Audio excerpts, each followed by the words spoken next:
You know that recurring nightmare, the one where you show up to a final exam and you're like completely naked. Oh, I know the one. You're exposed, you're panicked, and you have just absolutely no idea what's going on. Well, I think there's a linguistic version of that nightmare. Oh, yeah. The understanding gap. I know exactly what you mean. Right. It's that moment where you've spent months, maybe even years, just grinding away at English. You've read the books, you've, binged the Netflix shows with subtitles, you listen to podcasts, maybe even this one, and you understand 99% of it. You feel like a genius. You're on top of the world. And then a real human being, a living person, looks you in the eye and asks, so what did you get up to this weekend? And just absolute system failure. Yes. Total freeze. It's not that you don't know the words, it's that they're locked behind some kind of glass wall in your brain. It is the single most common and I think the most frustrating experience for language learners. Yeah. You are a passive expert, but an active beginner. And that gap, it feels like a canyon. Exactly. It's the deer in the headlights phenomenon. So today we are doing a deep dive into a source that, well, it claims to have a way to bridge that canyon. Okay. It's called Podcast to Practice, Mastering Conversational English in Free Time. And honestly, when I first read that title, I was a little skeptical. I can see why. It sounds a bit like those get six-pack abs in 30 seconds ads you see online. I was thinking the same thing, but the source material here is actually, it's grounded in a pretty solid philosophy. It tackles that paralysis head on. How so? Well, there is a quote right at the top that kind of sets the stage. It says, "True fluency lies in speaking, the ability to express thoughts, connect with others, and navigate real-life interactions confidently." Which is interesting because notice what isn't in that definition. What's that? It doesn't say true fluency is knowing everything. Exactly. That's the key. It redefines fluency from correctness to connection. And that is a massive, massive shift in mindset. It really is. Because if your goal is connection, then the way you practice has to change, right? You can't just study inputs, you have to practice outputs. And the hook here, the thing that supposedly makes this doable for normal, busy people, is this whole concept of free time. Right. The source argues you don't need to sign up for a 3-hour night class. You just need to, better utilize the 10, 15 minutes you're already wasting scrolling on your phone. It's about transforming that passive comprehension into active speech, using a tool most people are already, let's be honest, addicted to, podcasts. Okay, so let's unpack this, because learn in your free time is a great slogan, but does it actually hold water? This first section of our dive is all about the philosophy of free time learning. Why is the source so obsessed with this idea? Is it really just about convenience? Well, it is partly convenience, but I'd say it's mostly psychology. Think about the traditional classroom. You've been there. Fluorescent lights, a teacher staring at you, 20 other students just waiting for you to mess up. High pressure, super high pressure. Extremely high pressure. And what happens to the brain under pressure? It prioritizes safety. It prioritizes not looking stupid. Sure. And that stifles the natural flow of language. You become obsessed with grammar rules rather than actual communication. So you're editing yourself before you even open your mouth. Precisely. Now contrast that with free time. You're walking the dog, you're washing the dishes, you're on the bus. Right. Nobody is grading you. The stakes are effectively zero. Your brain can actually relax. It mimics a natural environment. It does. And because the tool is podcasts, you are exposing yourself to what the source calls colloquial vocabulary and a relaxed conversational flow. Which textbooks just don't have. Not at all. Textbooks are great for structure. But let's be honest, nobody talks like a textbook. If you walk into a bar and speak like a textbook, people are going to think you're a robot. Or a time traveler from the 1950s. Exactly. Greetings, fellow humans. I would like to purchase a beverage. It's so stiff. It is. Podcasts model reality. They model fragments, slang, interruptions, people talking over each other, all the messy stuff. But is 15 minutes really enough? I mean, we're talking about mastering a whole language here. That sounds, a bit optimistic. Well, the source argues for consistency over intensity. It's the compound interest of learning. I like that analogy. If you do 15 minutes every single day during your commute, Right. that adds up to over 90 hours a year. That's massive. Yeah. And more importantly, it's sustainable. You aren't carving out new time. You are reclaiming what would otherwise be dead time. Okay, I can buy that. If you're consistent, it works. But what are we actually learning in that time? This brings us to the real the meat of the deep dive, the actual words. The source has a whole section on what it calls the vocabulary of the vibe. Vibe is the key word there, for sure. It is. The source lists 50 essential words for free time speaking. But they aren't words like macroeconomics or political discourse. Yeah. They are words specifically designed to help you just hang out. Because that is often the hardest thing to do in a second language. Relaxing is surprisingly difficult work. It really is. So let's look at some of these. The first one is a heavy hitter. Chill. Chill is the Swiss Army knife of casual English. It's so versatile. If you master chill, you can navigate so many social situations. But it's tricky, right? Because it changes shape. It's not just one thing. It does. It can be a verb, first of all.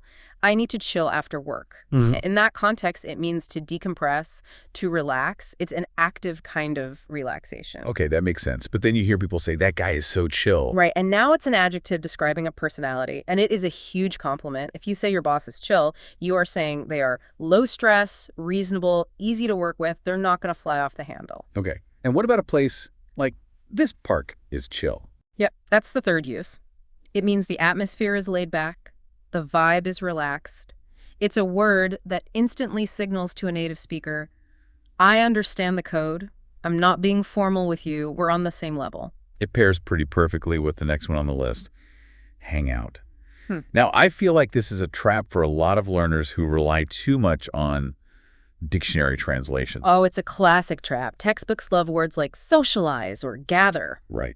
But think about it. If you text a friend and say, do you want to socialize this weekend? You sound like a serial killer or an HR manager organizing a mandatory fun day. Exactly. It's so formal. It implies an agenda. Hang out is the ultimate casual verb because it implies no agenda. Right. We hung out at the cafe. Maybe we talked. Maybe we just stared at our phones next to each other. It doesn't matter. It's just shared existence. And that takes the pressure off. If I ask you to hang out, I'm not promising we're going to achieve anything profound. We're just going to be. Precisely. Now, here is where the source gets really smart, in my opinion. It doesn't just give you the happy, fluffy words. It talks about navigating social friction. Because real conversations aren't always smooth. Sometimes they just crash. Yeah, the silence falls, a joke lands flat. It happens to everyone. And learners panic when that happens. They think they've failed. So the source introduces the word awkward as a tool, not just as a description. How is it a tool? Usually I try to just ignore the awkwardness and pretend it's not happening. And that's the mistake. If you sit in the silence, the tension just rises and rises. But if you have the vocabulary to say, well, this is awkward, or that was an awkward pause, you pop the balloon. You're calling it out. You're naming it. You're naming the elephant in the room. Boom. The source example is perfect. The silence felt awkward. We needed to break it. Being able to label the vibe gives you control over it. That's actually really empowering. It's almost a meta commentary on the conversation itself. It is, and it goes hand in hand with two other words, stumble and recover. These are words for the learning process itself. Okay, explain that. To stumble means to trip over your words. You get stuck, you say the wrong thing, and to recover is to regain your composure after that stumble. So instead of just freezing and turning red, you can actually say, oops, sorry, I stumbled over that word. Exactly. You are narrating your own struggle. I stumbled, let me try that again. It takes all the power away from the mistake. It turns a failure into just a part of the process. I love that. It's like saying, I'm not failing, I'm just stumbling. Watch me recover. It's almost confident. It keeps the conversation moving forward, which is the whole point. Fluency is forward motion. Now, we can't talk about modern vocabulary without talking about the internet.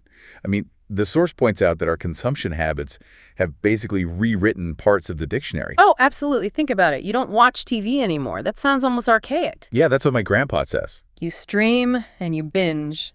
I binge watched that whole series in one weekend. I felt very seen by that example. We've all been there. But binge is interesting because it used to be an exclusively negative word like binge eating or binge drinking. Right, it meant excess, a lack of control. But now, in the context of media, it's almost a badge of honor. It implies you are intensely engaged. It's a shared cultural experience. And then there's meme. The currency of modern humor and connection. She sent me a meme, super relatable. If you don't know what a meme is or how to reference one, you are missing out on a huge chunk of cultural fluency. It's how we bond now, for better or worse. It's a whole language in itself. So we've got the words, we've got the vibe, but words are just the bricks. We need the mortar to hold them together. We need grammar. We need grammar. And section 3 of the source, grammar for flow, has a really interesting take on this. It calls it the art of lazy efficiency. I love this framing because we usually tell learners, don't be lazy, enunciate, pronounce every single syllable. But the source argues that native speakers are incredibly lazy, or maybe efficient. We want to get the thought out with the least amount of effort possible. Correct. And this leads us to what the source calls the trinity of contractions. Gonna, wanna, gotta. Going to, want to, got to. Now let me play devil's advocate here for a second.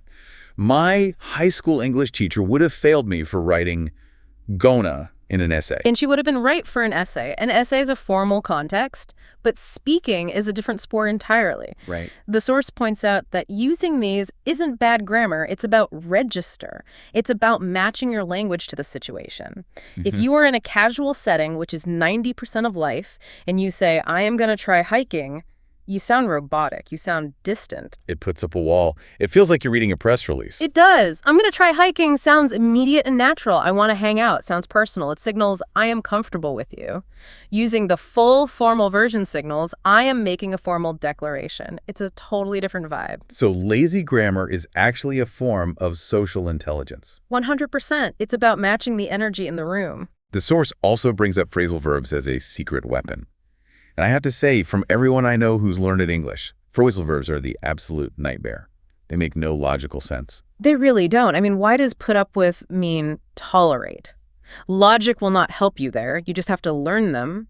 But the source argues they are essential because they carry a flavor and emotion that more formal verbs lack. Okay, give me an example. Let's take wind down, for instance. Wind down is beautiful. It comes from the image of winding an old clock. It implies a slow, gradual loss of energy and stress. I wind down by listening to podcasts before bed. Okay. If you say, I relax by listening to podcasts, it's fine, it's correct, but it's flat. Wind down paints a picture, it has a texture to it. Or another one from the list, run into. Yeah. I ran into an old friend at the store. That verb implies the collision, the unexpected nature of the meeting. If you say, I unexpectedly met an old friend, you're technically correct, but it has no soul. It sounds like you're writing a police report. Exactly. Phrasal verbs are where all the color is in the language. Catch up is another great one. Let's catch up. It implies there is a gap between us, a distance that needs to be bridged. You are building a connection with that verb. Okay, this next tip from the source might be a little controversial for the perfectionists out there. Strategy. The fillers. I spent years in public speaking clubs trying to train myself to stop saying, And now the source is telling me it's a strategy. What's going on? Well, context is everything. In a formal, prepared speech, sure, minimize them. But in a spontaneous conversation, they are, and I quote, thinking time tools. Thinking time tools. How does that work? Conversation is a battle for the floor, right? If you stop talking completely while you search for a word, just dead silence, the other person thinks you're done. Right. They'll jump in to fill the void. But if you say or you are holding the microphone. You are sending a signal that says, I am not done. I am just buffering. Please wait. It prevents interruptions. It buys you those precious 2 or 3 seconds you need to find the word stumble or recover. That is a total game changer. It turns what feels like a bug into a feature of the language. Totally. And words like kinda and sorta do something similar. They act as social shock absorbers. How so? If a friend shows you a movie you didn't like and they ask for your opinion, if you say the movie was bad, that's very direct. It could be hurtful. Yeah, that's harsh. But if you say the movie was kind of slow, you soften the criticism. It's more diplomatic. Kinda and sorta soften the edges of your opinions. It makes you safer to talk to, less confrontational. Exactly. If you strip all these fillers and softeners out of your speech, you don't sound perfect. You sound aggressive or like overly prepared. We want to sound human. And speaking of sounding human, let's talk about the music of the language. Intonation. The source says this is the difference between sounding confident and sounding insecure. This is huge. And it's something you can't learn from reading a book. In English, pitch conveys a lot of meaning. Generally, we use rising intonation for yes-no questions. Want to hang out? Your voice goes up at the end. It's an invitation. But learners often do that on statements, which can be a problem. Right. It's a phenomenon called uptalk. You hear it a lot. I am free tomorrow. When you do that, you sound unsure of yourself. You sound like you are asking for permission to be right. Like, my name is John. Exactly. Are you sure your name's John? The source advises practicing falling intonation for statements, I'm free tomorrow. Your voice goes down at the end.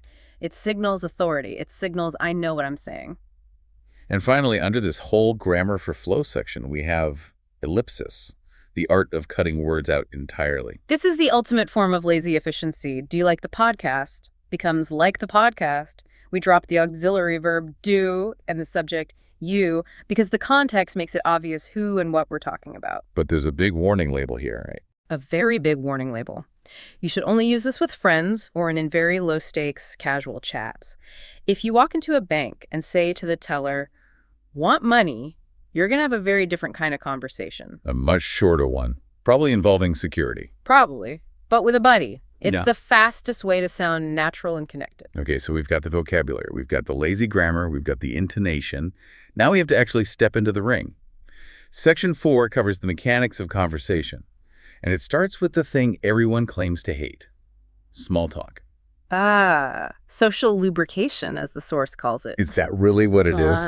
Because to me, it often feels like wasting time talking about the rain. It feels like that, but it's actually essential. The source defines small talk as a kind of safety check. When I ask you about the weather, I don't really care about the weather. Right. I am checking. Are you friendly? Do you speak my language? Are you in a mood to talk right now? So it's basically a handshake, a conversational handshake. It's the handshake before the deal. The source says small talk is key to connecting with strangers. You cannot just walk up to someone and dive into deep philosophical debates. You have to clear the runway first. And on the flip side of that, we have gossip. Which is informal talk about other people. And it has a neutral to negative connotation. But let's be honest, it bonds people. It really does. Did you hear about it creates an in-group? The source distinguishes this from small talk. Small talk is safe and for everyone. Gossip is risky, but can be high reward socially. Okay, so we're in the conversation. How do we keep it moving? The source gives us some transition power moves. Transitions are like traffic signs in a conversation. Anyway, is the ultimate reset button. I use that one all the time. We all do. You've gone down a rabbit hole, things are getting boring, or maybe a bit too awkward. Anyway, so how was your weekend? Snap, you're back to reality. It's a clean slate.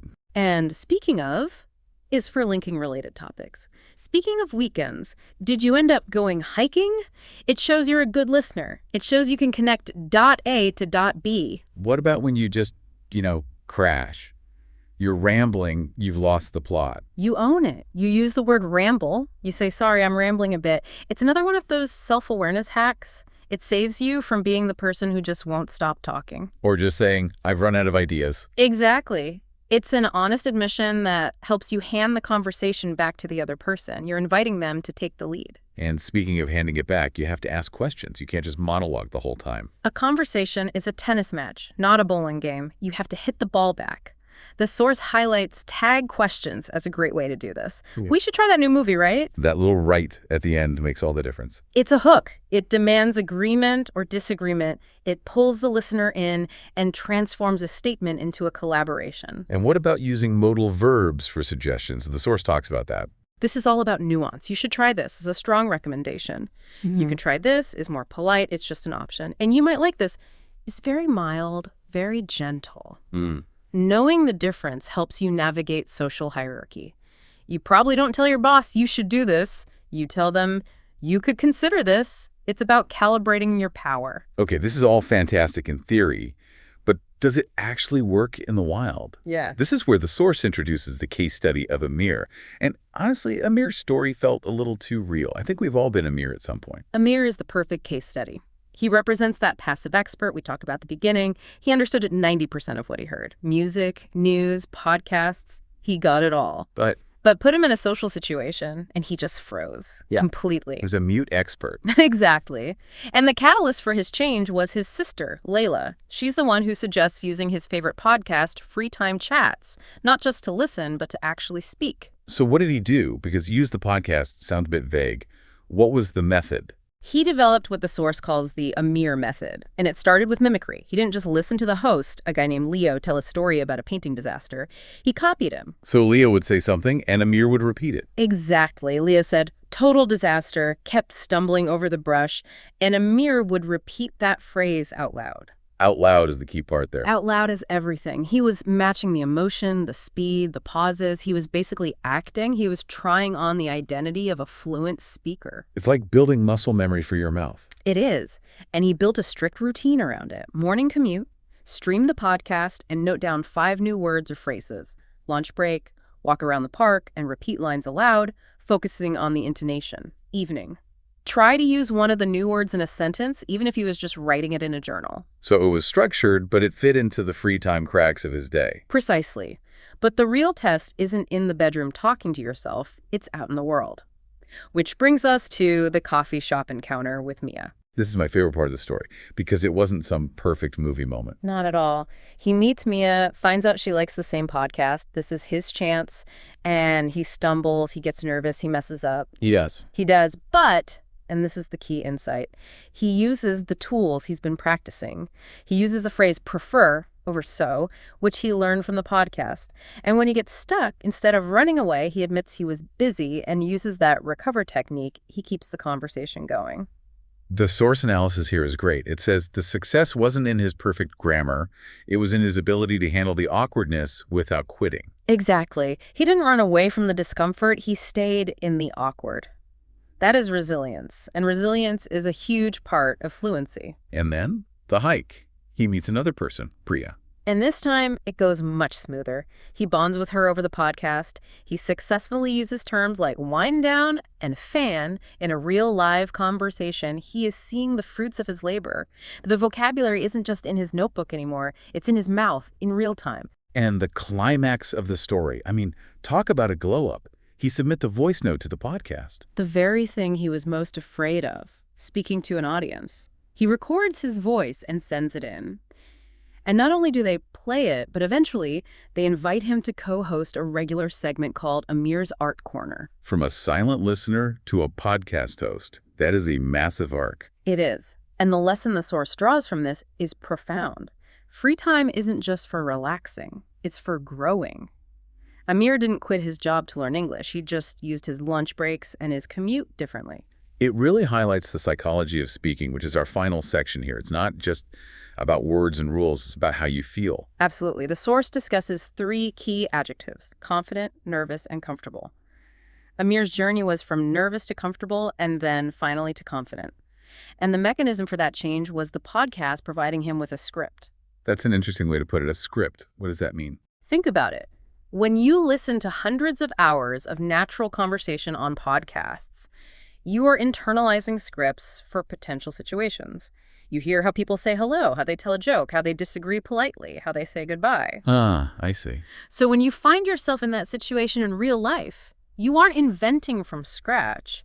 You are recalling a script you've already heard. That drastically lowers the nervousness. It lowers the cognitive load. You don't have to be a playwright and an actor at the same time. You just have to be the actor. Exactly. And the recovery phrases we talked about are the safety net underneath that script. Oops, I stumbled. Let me repeat that. Or, no big deal, everyone stumbles sometimes. We need to drill these into our listeners' heads. These phrases are like magic spells. They banish the fear of perfection. Because if you know how to fix a mistake, you're no longer terrified of making one. It effectively removes the terror of being wrong. You don't have to be perfect, you just have to be able to recover. That's it. Perfection is the enemy of fluency. Resilience is the friend to fluency. Well said. So let's wrap this up. We have covered a lot of ground today. We've gone from chill to gonna to awkward to recovery. If we had to distill this all down for someone listening right now, someone who is maybe folding laundry or driving to work, what are the key takeaways? I'd say there are 3 big ones. First, redefine what fluency means to you. It's about flow and connection, not just a huge vocabulary list. Okay. Second, embrace the lazy efficiency of real English. Use contractions like gonna and wanna, and use phrasal verbs like hang out and wind down. It makes you sound human, not like a machine. And the third and maybe most important one. Practice requires active output. You cannot just listen your way to fluency. You have to mimic, you have to record yourself, you have to open your mouth and make sounds, even if you are just talking to your cat at first. The Amir method. Stream, note, mimic. It is simple, it is free, and as we saw, it works. So here is our challenge to you, the listener. Identify your free time slots. Is it your commute? Is it while you are walking the dog or doing the dishes? Take that 15 minutes, pick a podcast you enjoy, and don't just listen. Speak. Try to mimic one phrase. Just one. Say it out loud until it feels natural in your own mouth. It's kind of awkward. I'm going to wind down. Whatever it is, start small. And I want to leave you with this final thought from the source material, which I found really powerful. It says, your future self-confident, chatting, and thriving will thank you. It is a powerful image to hold in your mind. So ask yourself this question. If you replace just 15 minutes of mindless scrolling through social media with active podcast mimicking today, what conversation could you be having a month from now? That is the question, and the answer is entirely up to you. Thanks for diving in with us. We'll catch you on the next one. Keep talking.